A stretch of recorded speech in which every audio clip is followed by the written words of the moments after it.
Many have confusion and trouble understanding that our human history is very long and has been hidden and manipulated for the control of the masses. Try to understand what was history became legend and then myth by design, to keep us confused and ignorant to what is really going on in the present.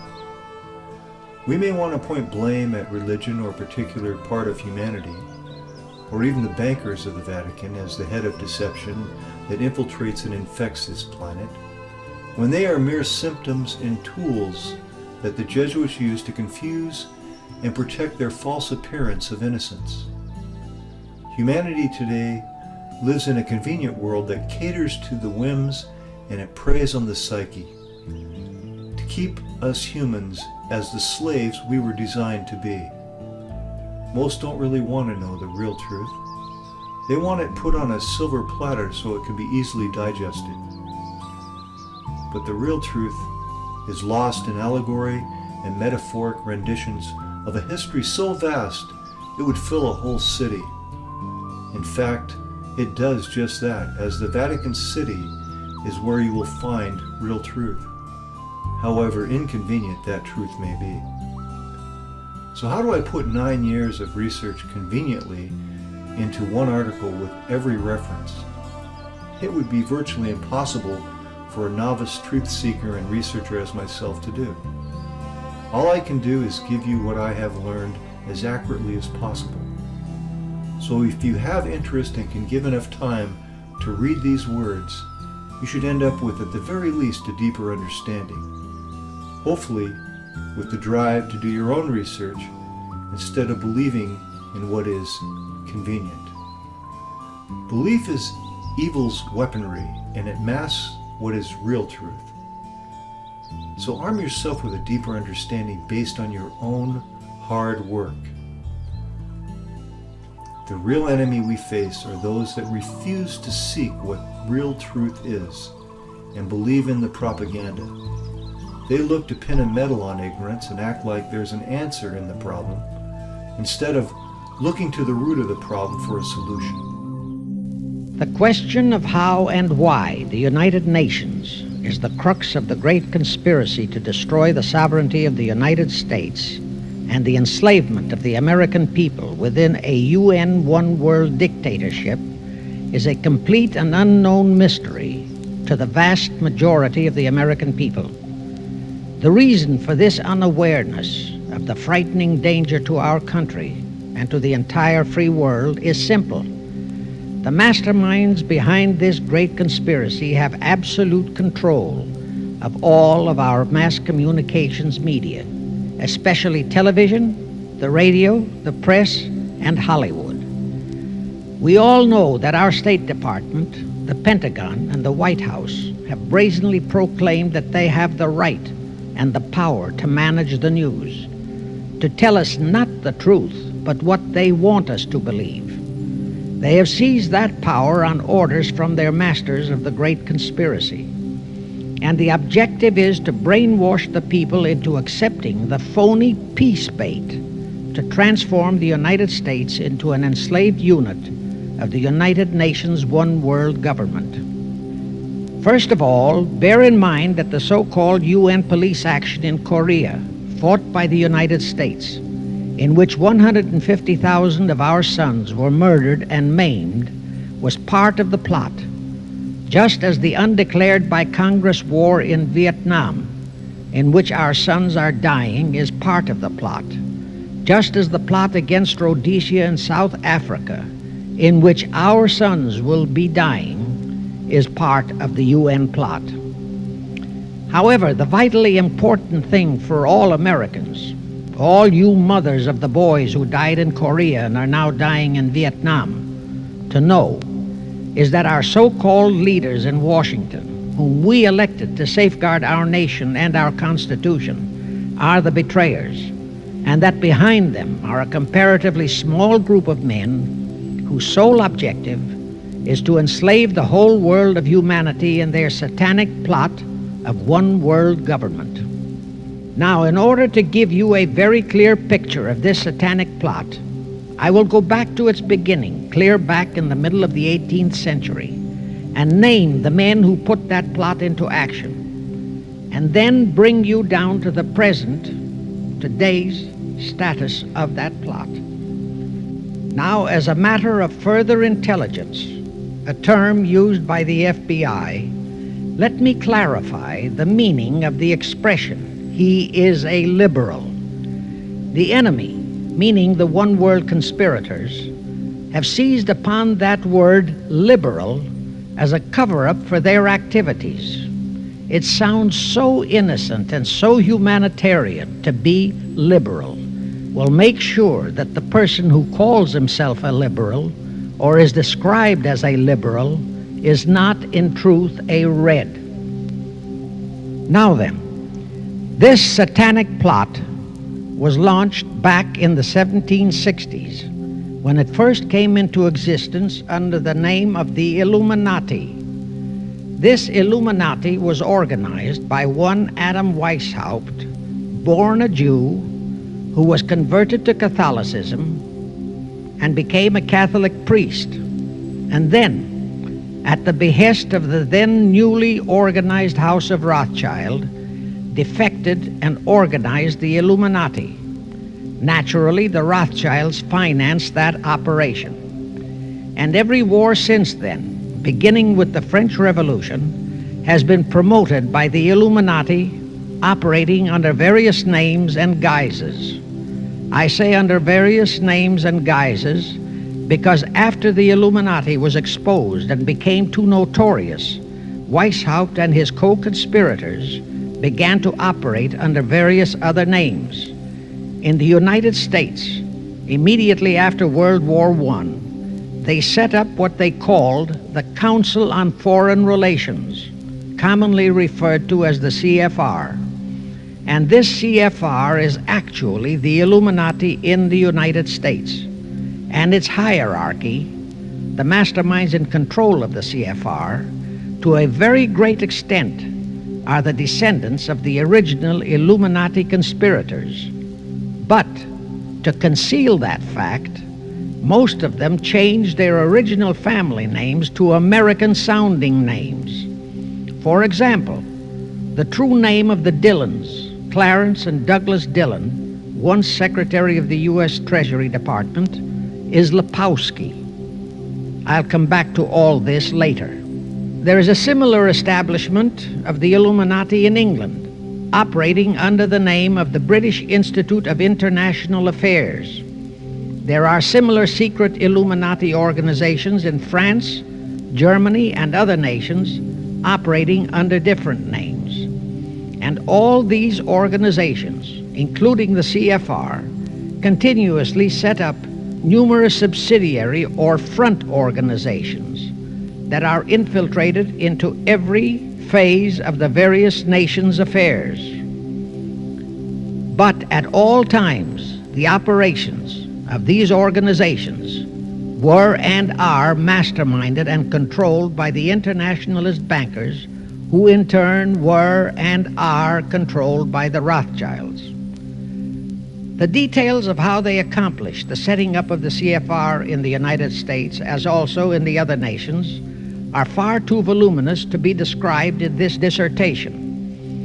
But you can find it complete in News Bulletin number 122, entitled UN is Spawn of the Illuminati, and News Bulletin number 123, entitled CFR Completely Unmasked as Illuminati.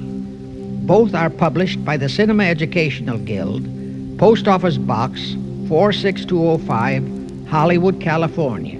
You can get them for 50 cents per copy by writing to that address. Those news bulletins reveal the names of the original founders of the Illuminati and the Americanized names of their descendants in the present CFR. Now I'll go back to the activities of the original Illuminati conspirators. As revealed in News Bulletin number 122, one branch of the Rothschild family had financed Napoleon. Another branch of the Rothschilds, both branches the real masterminds of the Illuminati, financed Britain, Germany, and the other nations in the Napoleonic Wars.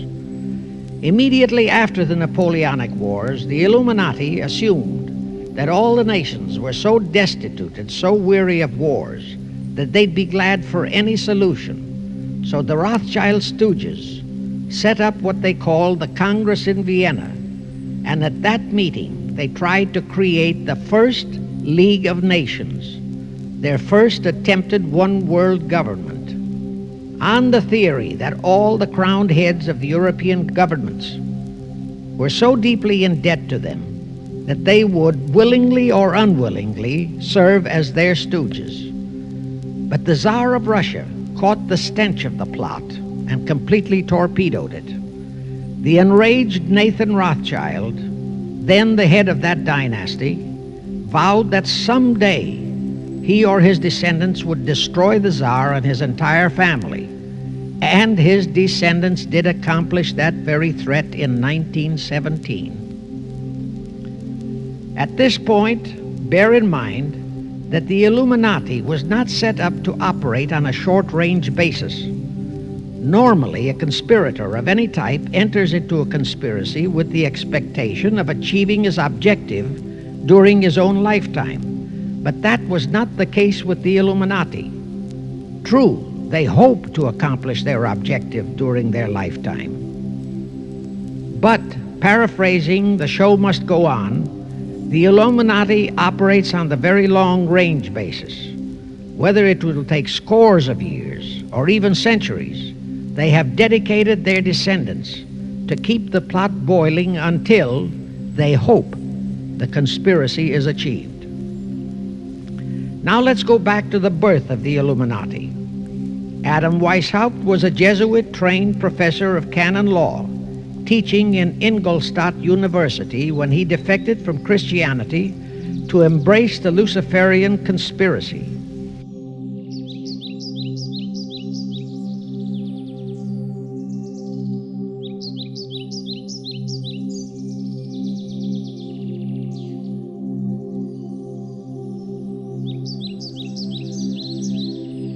It was in 1770 that the professional moneylenders, the then recently organized House of Rothschild, retained him to revise and modernize the age-old protocols of Zionism, which from the outset was designed to give the synagogue of Satan, so named by Jesus Christ, ultimate world domination, so they could impose the Luciferian ideology upon what would remain of the human race after the final social cataclysm by use of satanic despotism.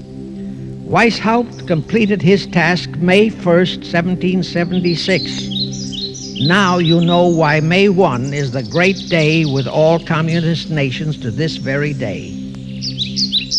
That was the day, May 1, 1776, that Weishaupt completed his plan and officially organized the Illuminati to put the plan into execution.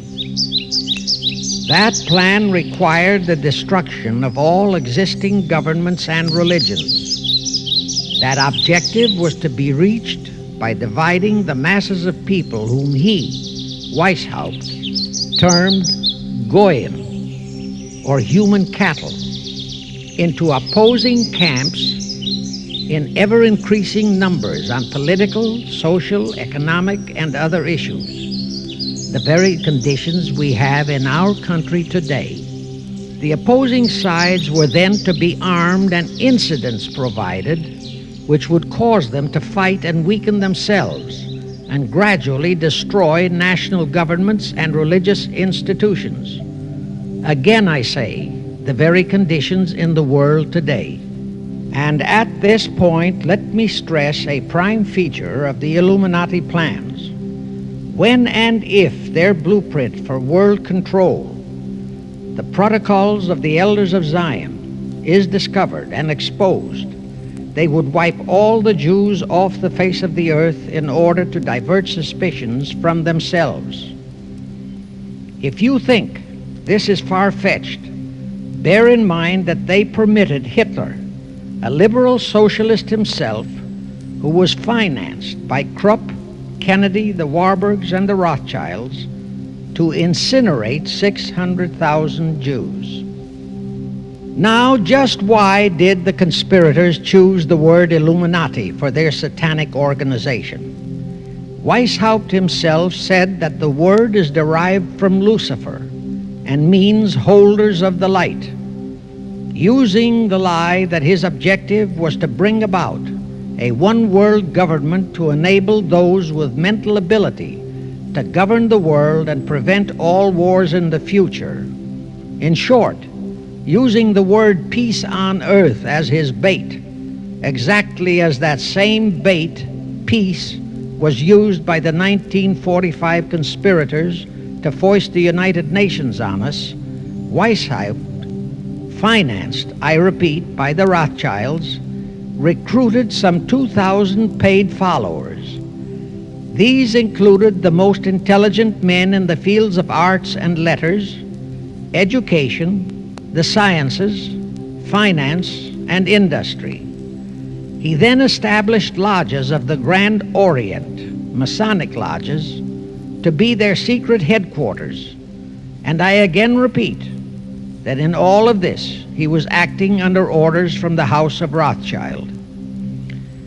The main features of the Weishaupt plan of operation required his Illuminati to do the following things to help them to accomplish their purpose. Number one, use monetary and sex bribery to obtain control of men already in high places in the various levels of all governments and other fields of endeavor. Once influential persons had fallen for the lies, deceits, and temptations of the Illuminati, they were to be held in bondage by application of political and other forms of blackmail, threats of financial ruin, public exposure and physical harm, even death, to themselves and loved members of their families. Do you realize how many present top officials in our federal government in Washington are controlled in just that way by the CFR?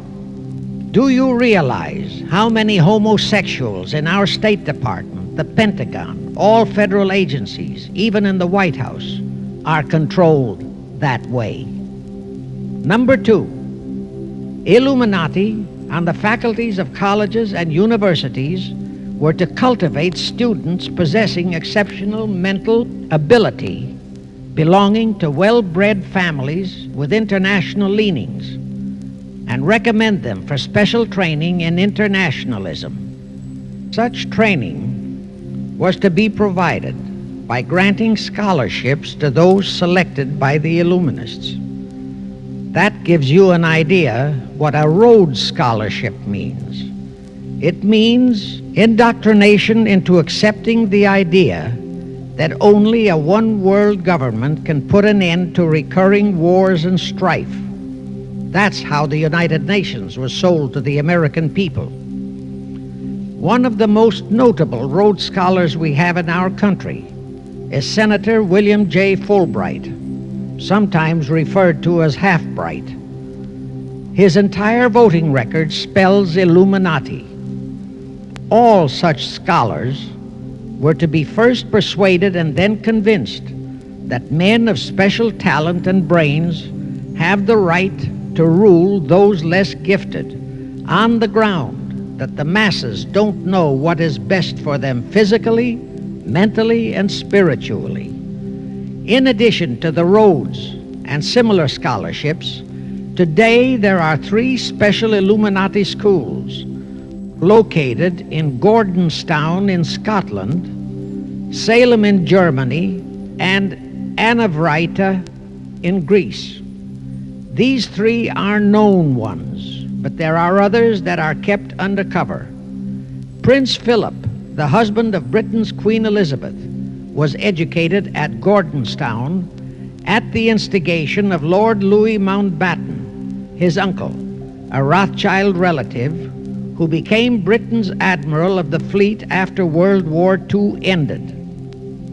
Number 3, all influential people trapped into coming under the control of the Illuminati, plus the students who had been specially educated and trained, were to be used as agents and placed behind the scenes of all governments as experts and specialists, so they would advise the top executives to adopt policies which would, in the long run, serve the secret plans of the Illuminati one world conspiracy and bring about the destruction of the governments and religions they were elected or appointed to serve. Do you know how many such men operate in our government at this very time? Rusk, McNamara, Hubert Humphrey, Fulbright, Kuchel, and go on and on and on. Number 4, perhaps the most vital directive in Weishaupt's plan was to obtain absolute control of the press, at that time the only mass communications media, to distribute information to the public, so that all news and information could be slanted, so that the masses could be convinced that a one-world government is the only solution to our many and varied problems. Now do you know who owns and controls our mass communications media? I'll tell you, practically all the movie lots in Hollywood is owned by the Lehmans, Kuhn, Loeb and Company, Goldman Sachs, and other internationalist bankers. All the national radio and TV channels in the nation are owned and controlled by those same internationalist bankers.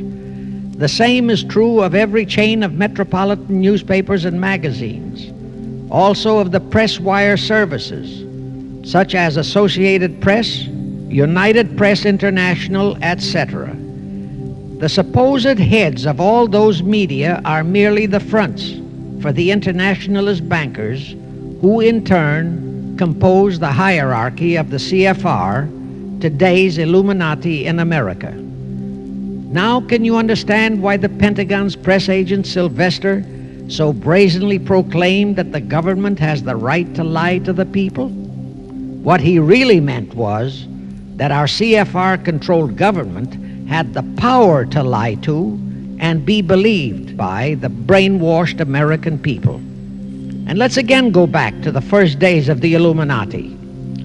Because Britain and France were the two greatest world powers in the late years of the 18th century, Weishaupt ordered the Illuminati to foment the colonial wars, including our Revolutionary War, to weaken the British Empire and organize the French Revolution to destroy the French Empire.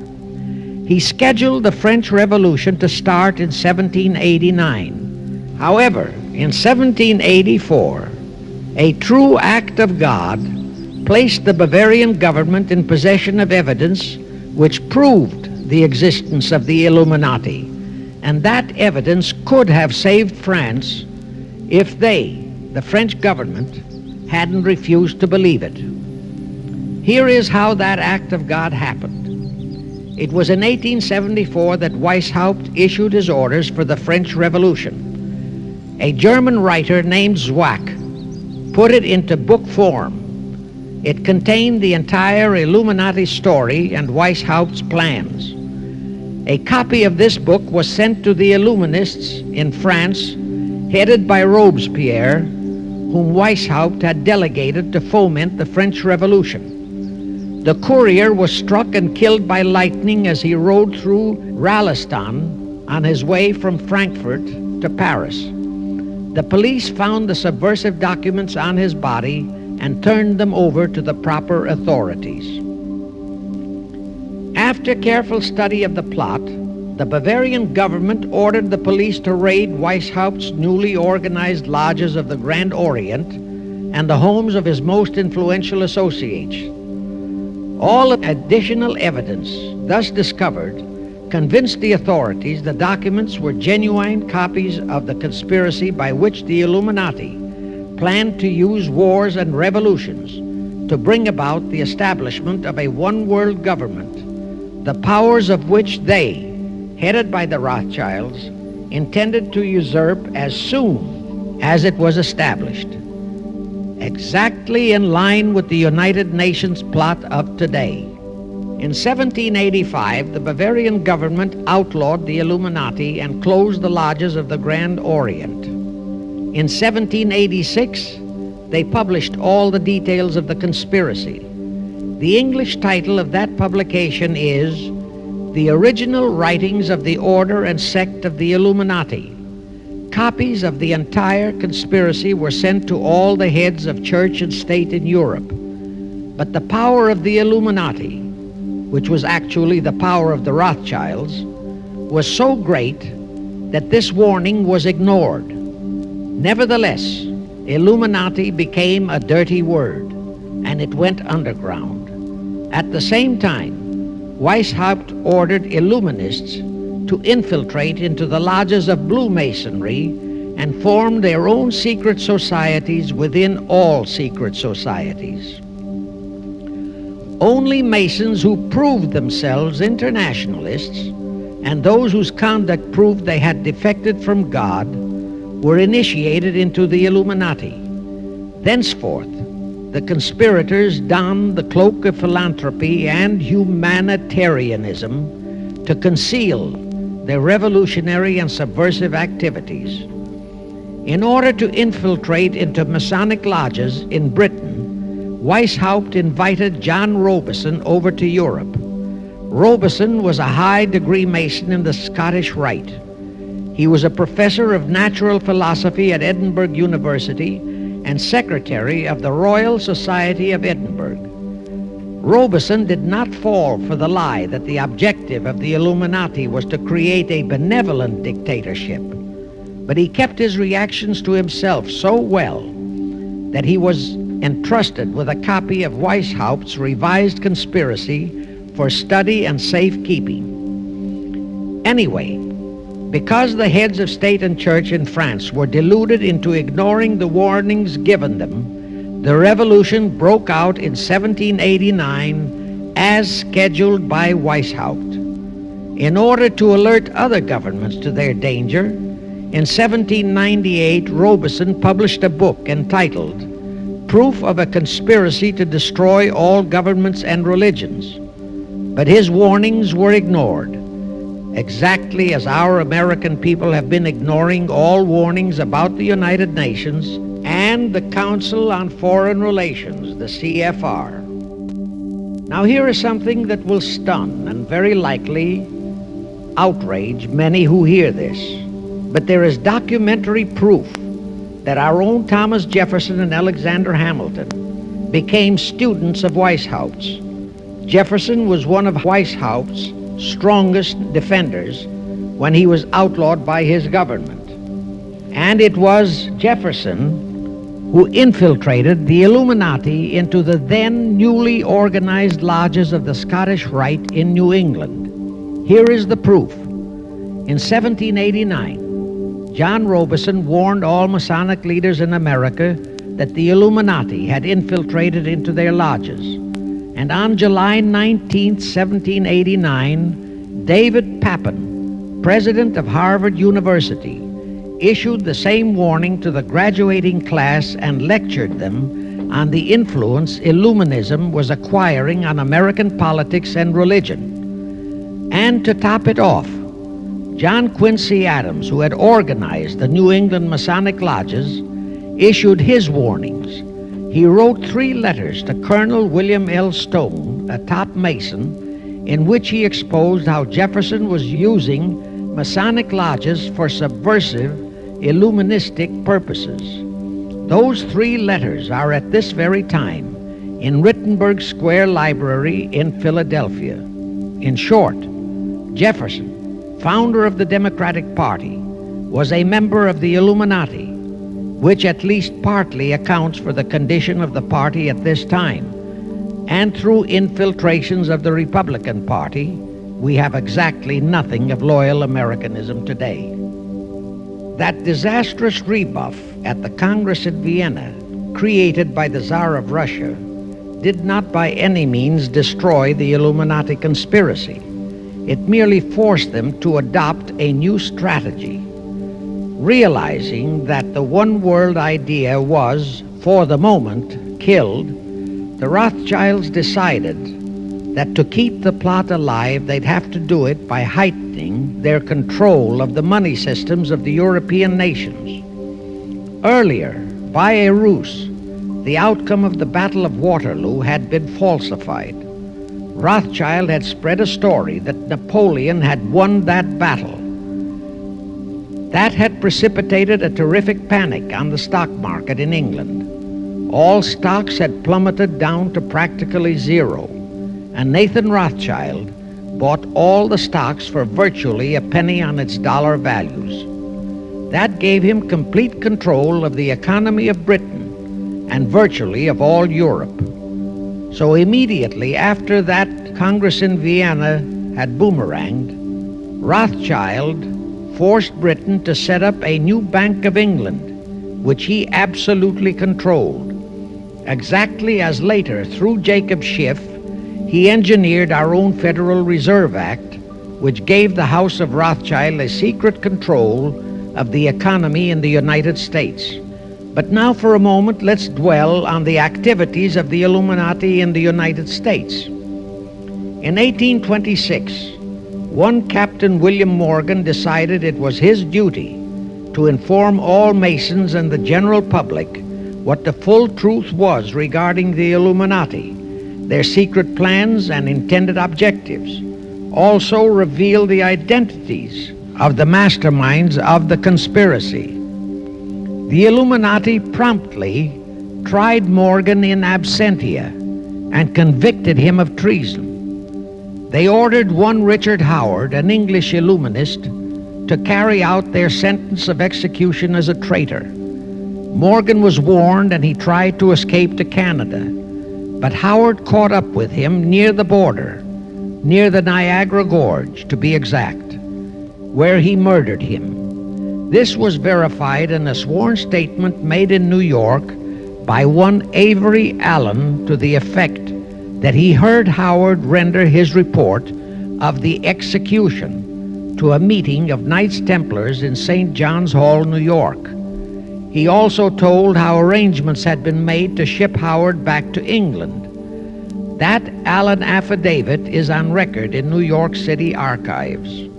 Very few Masons and very few of the general public know that general disapproval over that incident of murder caused approximately half of all the Masons in the northern jurisdiction of the United States to secede. Copies of the minutes of the meeting held to discuss that matter are still in existence in safe hands, and that all that secrecy emphasizes the power of the masterminds of the Illuminati to prevent such terrible events of history from being taught in our schools. In the early 1850s, the Illuminati held a secret meeting in New York, which was addressed by a British Illuminist named Wright. Those in attendance were told that the Illuminati was organizing to unite the nihilist and atheist groups with all other subversive groups into an international to be known as communists. That was when the word communist first came into being, and it was intended to be the supreme weapon and scare word to terrify the whole world and drive the terrorized peoples into the Illuminati one world scheme. This scheme, communism, was to be used to enable the Illuminati to foment future wars and revolutions. Clinton Roosevelt, a direct ancestor of Franklin Roosevelt, Horace Greeley and Charles Dana, foremost newspaper publishers of that time, were appointed to head a committee to raise funds for the new venture. Of course, most of the funds were provided by the Rothschilds. And this fund was used to finance Karl Marx and Engels when they wrote Das Kapital and the Communist Manifesto in Soho, England. And this clearly reveals that communism is not a so-called ideology, but a secret weapon, a bogeyman word to serve the purpose of the Illuminati. Weishaupt died in 1830.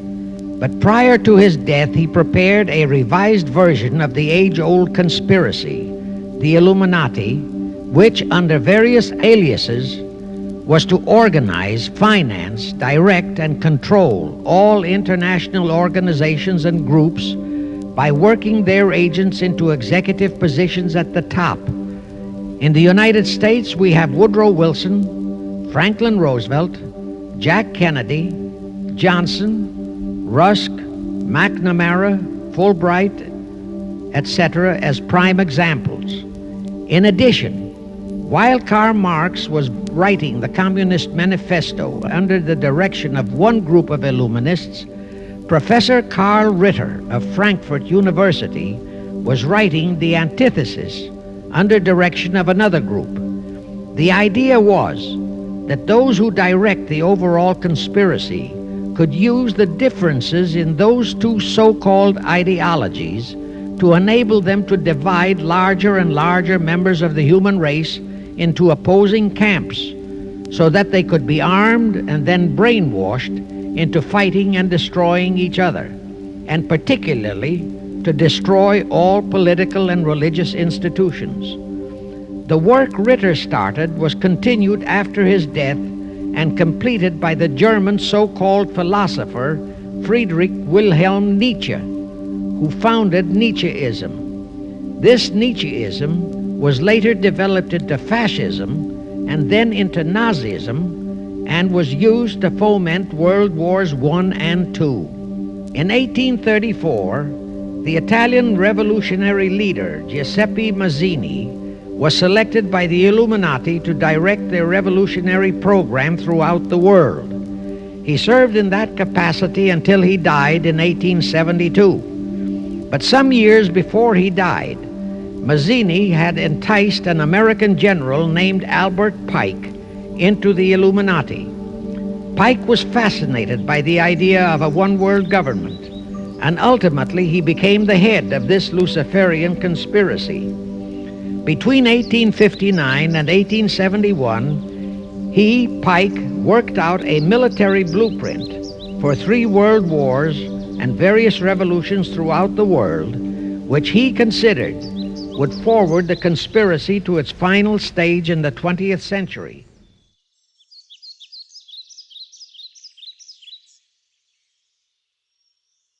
Again, I remind that these conspirators were never concerned with immediate success. They always operated on a long-range view. Pike did most of his work in his home in Little Rock, Arkansas.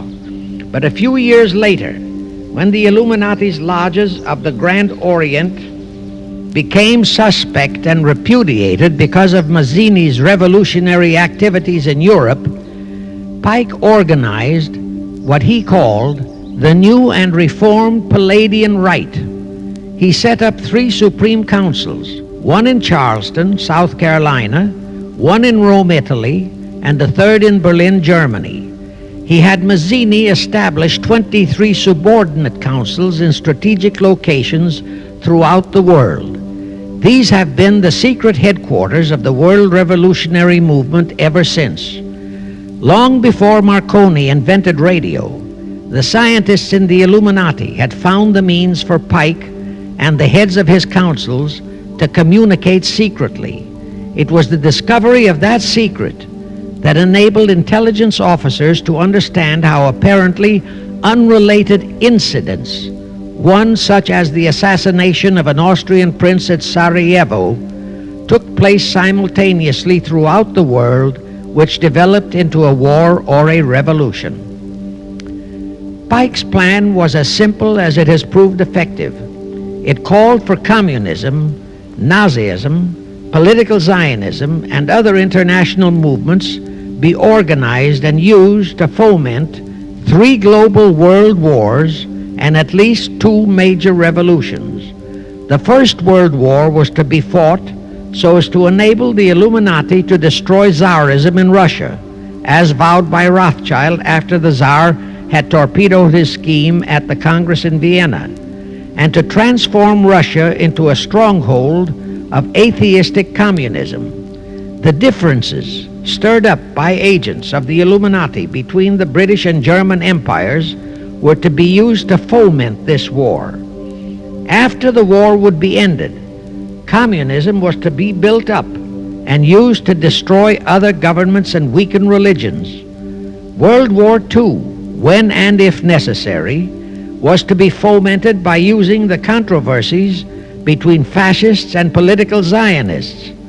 And here let it be noted that Hitler was financed by Krupp, the Warburgs, the Rothschilds, and other internationalist bankers, and that the slaughter of the supposed 600,000 Jews by Hitler didn't bother the Jewish internationalist bankers at all.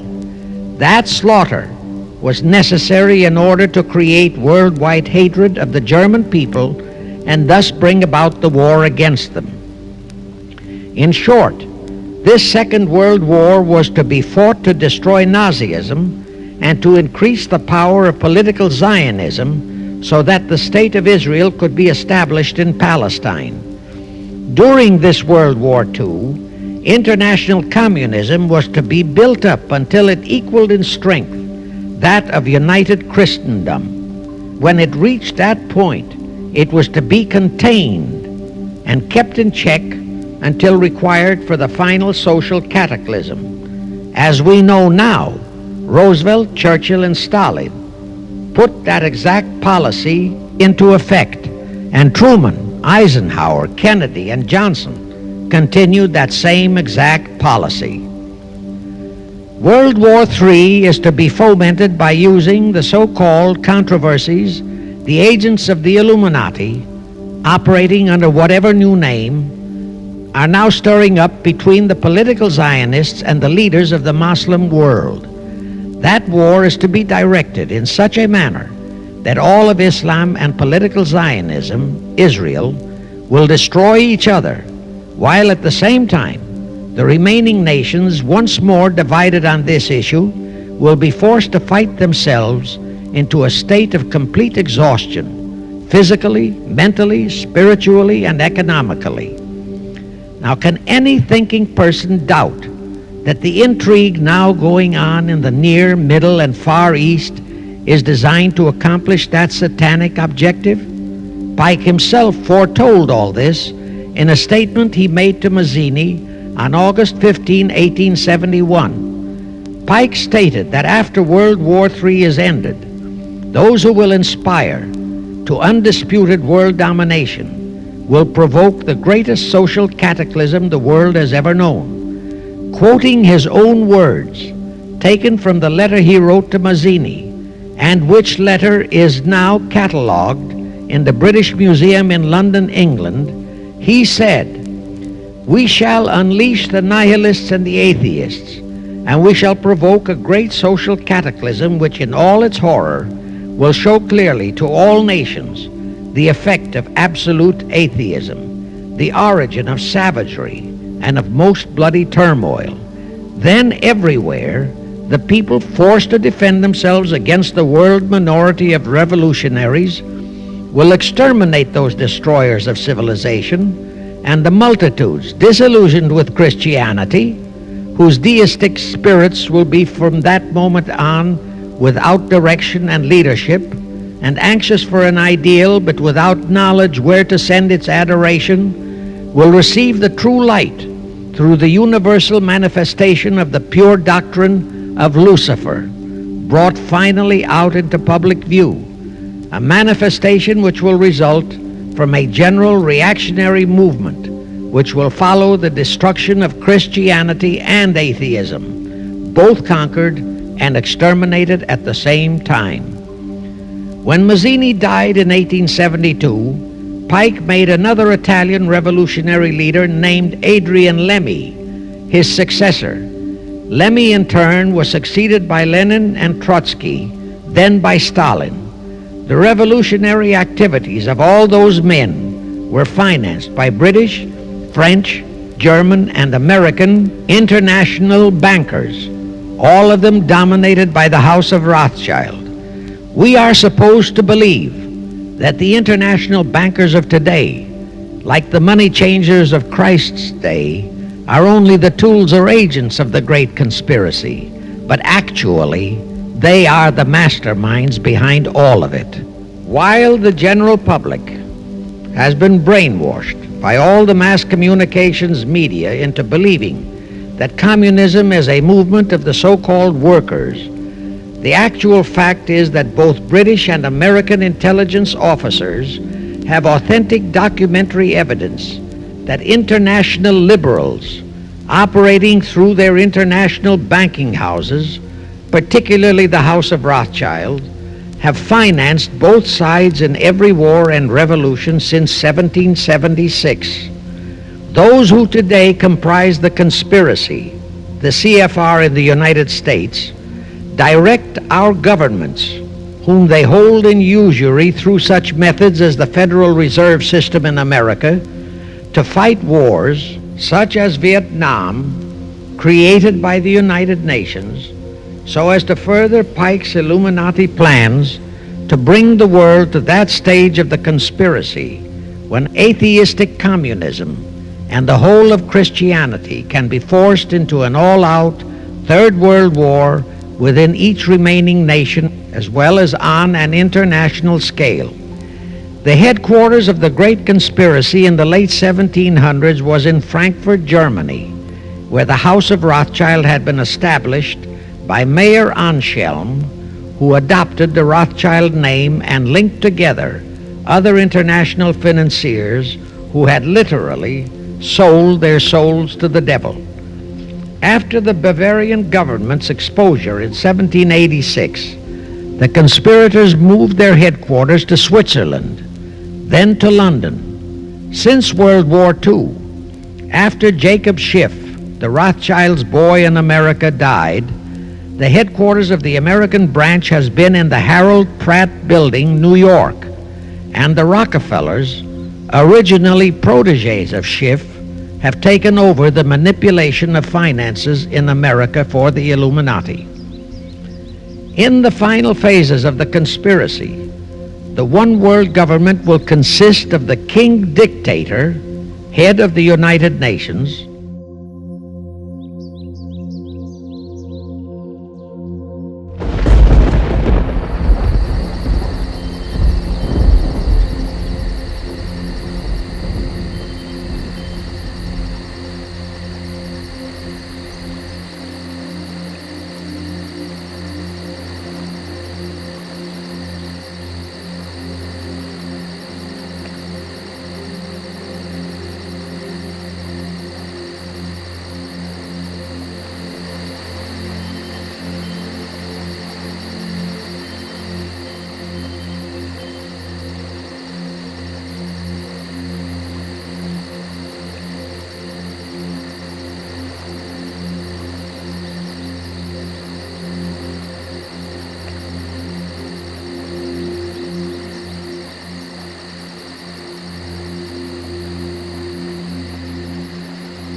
and a few billionaires, economists, and scientists who have proved their devotion to the great conspiracy.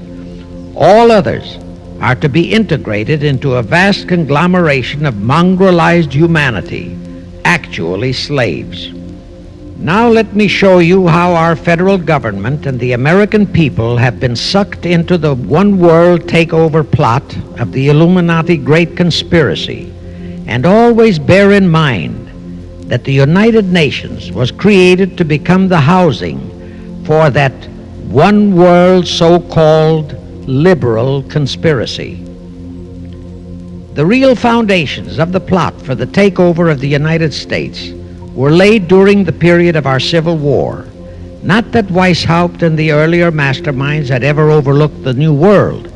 As I have previously indicated, Weishaupt had his agents planted over here as far back as the Revolutionary War. But George Washington was more than a match for them. It was during the Civil War that the conspirators launched their first concrete efforts. We know that Judah Benjamin, chief advisor of Jefferson Davis, was a Rothschild agent. We also know that there were Rothschild agents planted in Abraham Lincoln's cabinet who tried to sell him into a financial dealing with the House of Rothschild. But old Abe saw through the scheme and bluntly rejected it, thereby incurring the undying enmity of the Rothschilds, exactly as the Russian Tsar did when he torpedoed their first League of Nations at the Congress in Vienna. Investigation of the assassination of Lincoln revealed that the assassin, Booth, was a member of a secret conspiratorial group.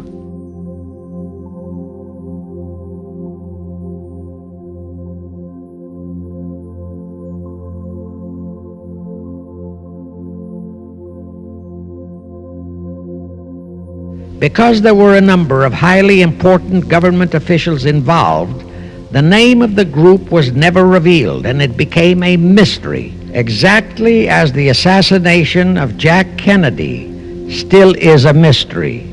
But I am sure it will not for long remain a mystery.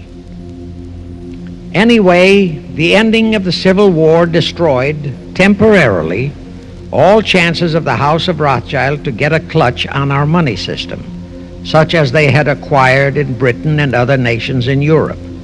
I say temporarily because the Rothschilds and the masterminds of the conspiracy never quit. So they had to start from scratch, but they lost no time in getting started. Shortly after the Civil War, a young immigrant who called himself Jacob H. Schiff arrived in New York. Jacob was a young man with a mission for the House of Rothschild.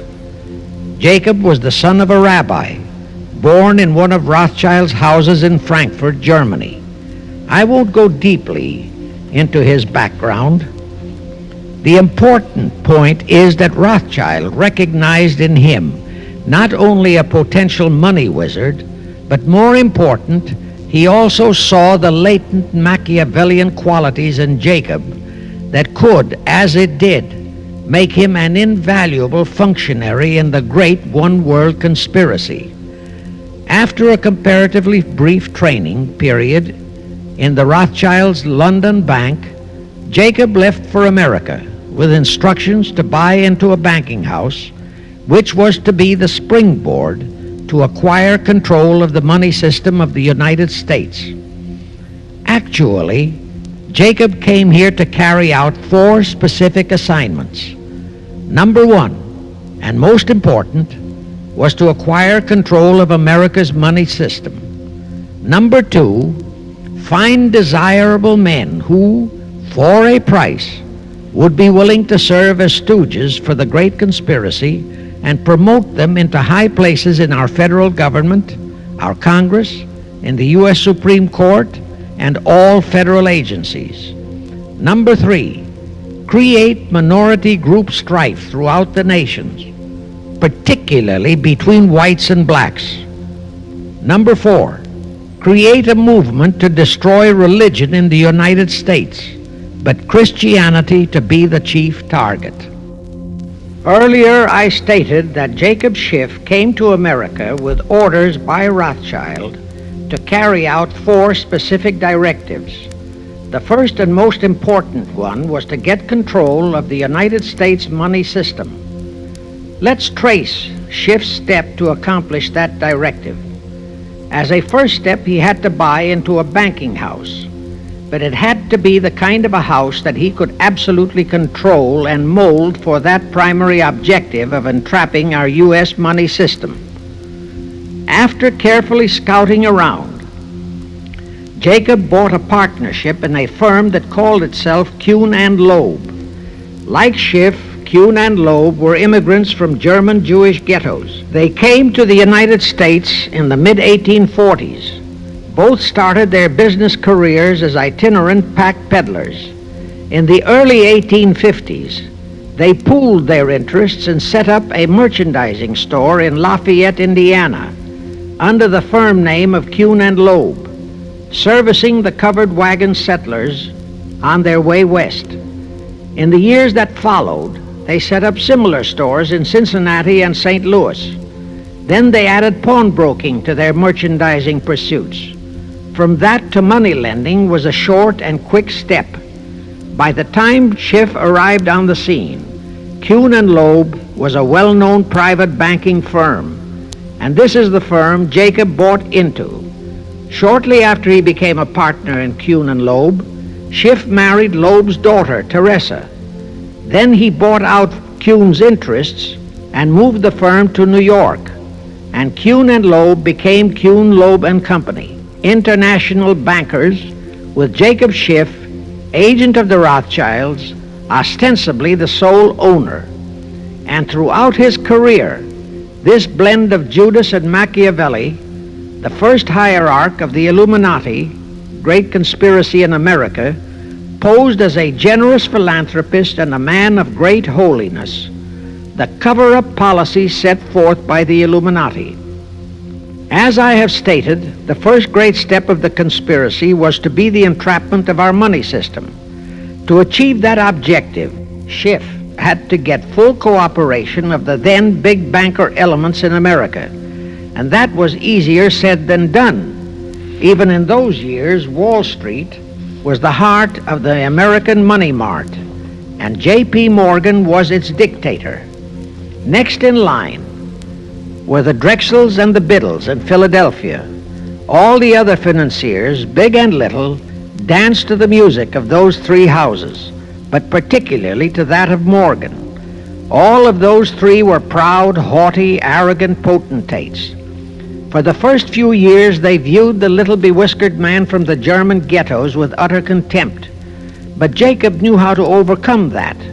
He threw a few Rothschild bones to them, said bones being distribution in America of desirable European stock and bond issues. Then he discovered he had a still more potent weapon in his hands in the following. It was in the decades following our Civil War that our industries began to burgeon. We had great railroads to build. The oil, mining, steel, textile industries were bursting out of their swaddling clothes. All that called for vast financing. Much of that financing had to come from abroad. That meant the House of Rothschild, and that was when Schiff came into his own. He played a very crafty game. He became the patron saint of John D. Rockefeller, Edward R. Harriman, and Andrew Carnegie.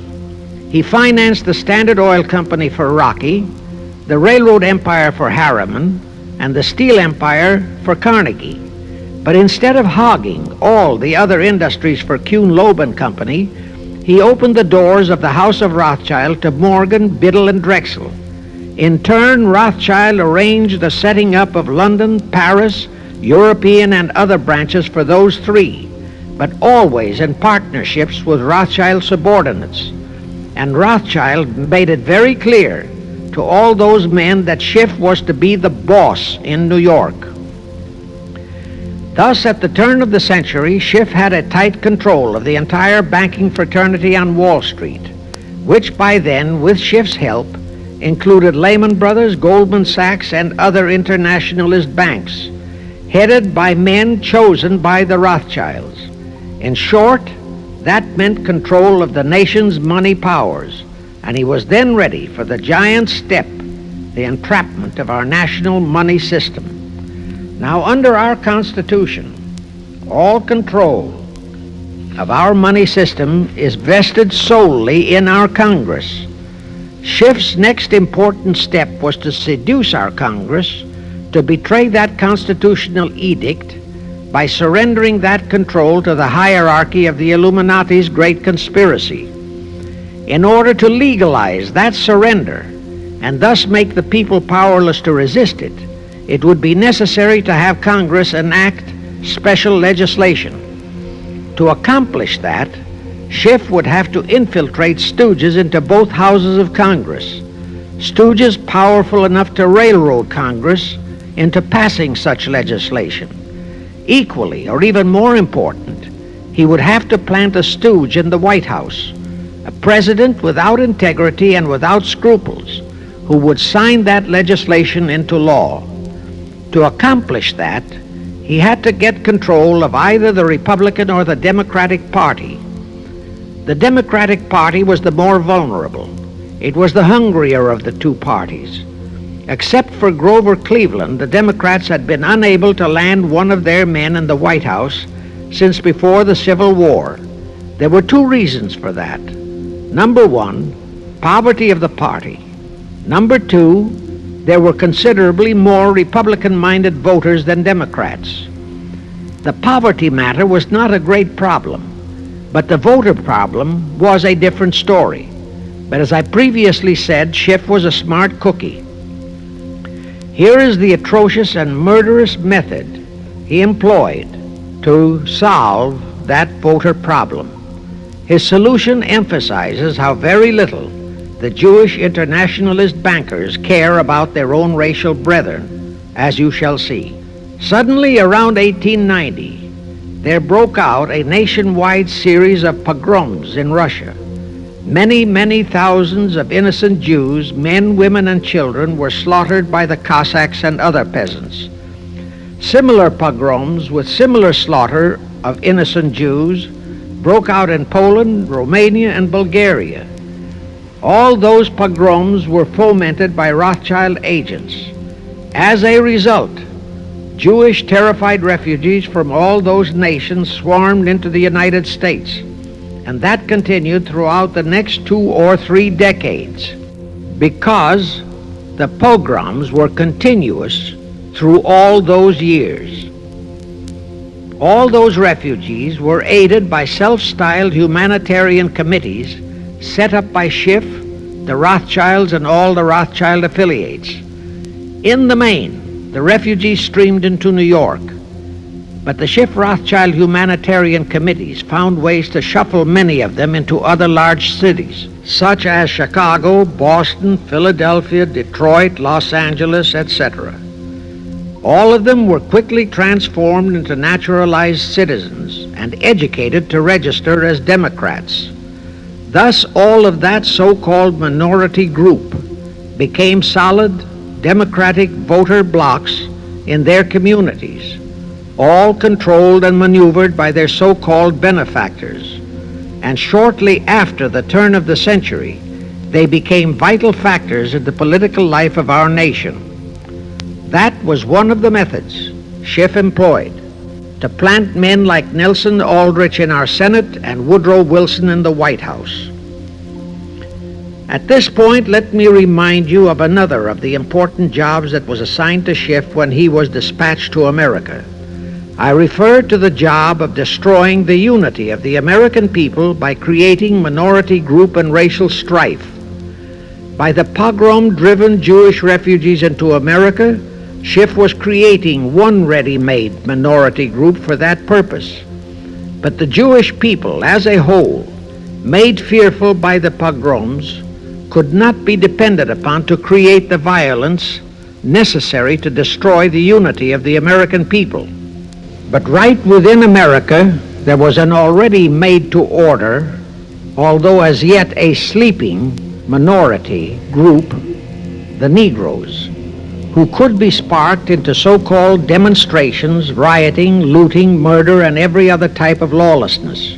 All that was necessary was to incite and arouse them.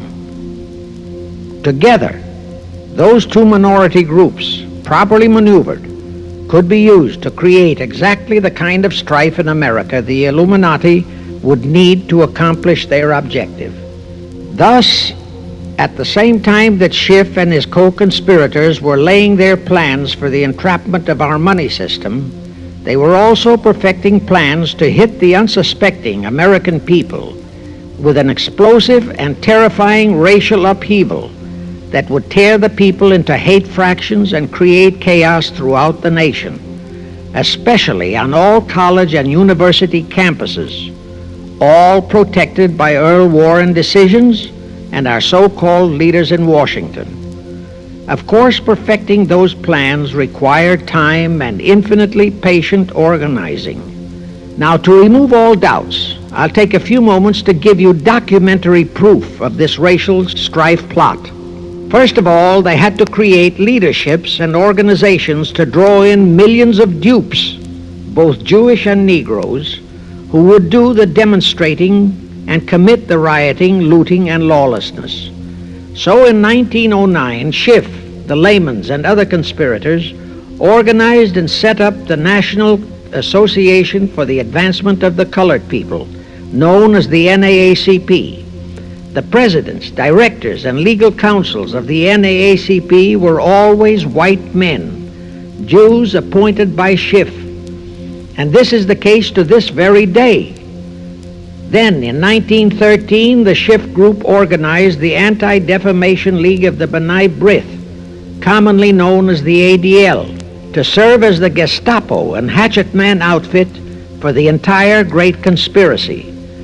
Today, this sinister ADL maintains over 2,000 agencies in all parts of the country, and they advise and completely control every action of the NAACP, CORE, of the Urban League, of all the other so-called Negro civil rights organizations throughout the nation, including such leaders as Martin Lucifer King, Stokely Carmichael, Bayard Rustin, and others of that ilk.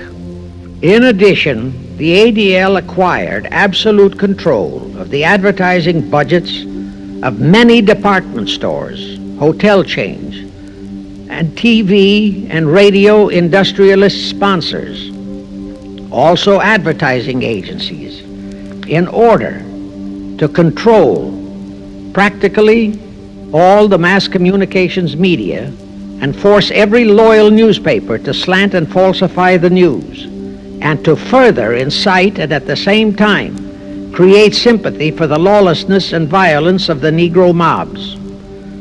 Here is documentary proof of the beginning of their deliberate plot to foment the Negroes into all their lawlessness. Around 1910, one Israel Zangwill wrote a play entitled The Melting Pot. It was sheer propaganda to incite the Negroes and Jews, because the play purportedly visualized how the American people were discriminating against and persecuting Jews and Negroes. At that time, nobody seemed to realize that it was a propaganda play. It was that cleverly written. The propaganda was well wrapped up in the truly great entertainment in the play, and it was a big Broadway hit. Now, in those years, the legendary Diamond Jim Brady used to throw a banquet at the famous Delmonico restaurant in New York after the opening performance of a popular play. He threw such a party for the cast of The Melting Pot, its author, producer, and chosen Broadway celebrities. By then, I'd already made a personal mark on the Broadway theater and was invited to that party. There I met George Bernard Shaw and a Jewish writer named Israel Cohen.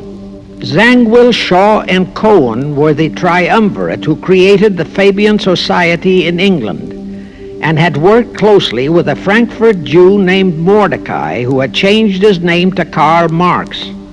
But remember, at that time, both Marxism and communism were just emerging, and nobody paid much attention to either, and nobody suspected the propaganda in the writings of those three really brilliant writers. At that banquet, Israel Cohen told me he was then engaged in writing a book which was to be a follow-up on Zangwill's The Melting Pot. The title of his book was to be A Racial Program for the 20th Century.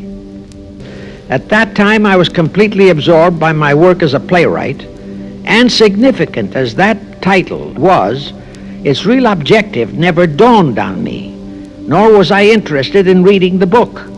But it suddenly hit me with the force of a hydrogen bomb when I received a newspaper clipping of an item published by the Washington, D.C. Evening Star in May 1957. That item was a verbatim reprint of the following excerpt in Israel Cohen's book, A Racial Program for the 20th Century, and it reads as I quote, "We must realize that our party's most powerful weapon is racial tension. By propounding into the consciousness of the dark races that for centuries they have been oppressed by the whites, we can mold them to the program of the Communist Party. In America, we will aim for subtle victory. While inflaming the Negro minority against the whites, we will instill in the whites a guilt complex for their exploitation of the Negroes. We will aid the Negroes to rise to prominence in every walk of life, in the professions and in the world of sports and entertainment. With this prestige, the Negro will be able to intermarry with the whites and begin a process which will deliver America to our cause. That same excerpt was entered into the Congressional Record of June 7, 1957 by Representative Thomas G. Abernathy. Thus the authenticity of that passage in Cohen's book was fully established. But the one question that remained in my mind was whether it represented the official policy or plot of the Communist Party or just a personal expression of Cohen himself. Hence I sought more proof, and I found it. In an official pamphlet published in 1935 by the New York Communist Party's official Workers' Library Publishers. That pamphlet was entitled "The Negroes in a Soviet America." It urged the Negroes to rise up, form a Soviet state in the South, and apply for admission to the Soviet Union. It contained a firm pledge that the revolt would be supported by all American Reds and all so-called liberals. On page 38, it promised that a Soviet government would confer greater benefits to Negroes than to whites. And again, this official communist pamphlet pledged that, I quote, "Any act of discrimination or prejudice against a Negro will become a crime under the revolutionary law," unquote. That statement proved that the excerpt in Israel Cohen's book, published in 1913, was an official edict of the Communist Party and directly in line with the Illuminati blueprint for world revolution issued by Weishaupt and later by Albert Pike. Now there's only one question, and that is to prove that the communist regime is directly controlled by the American Jacob Schiff and London Rothschild masterminds of the Great Conspiracy.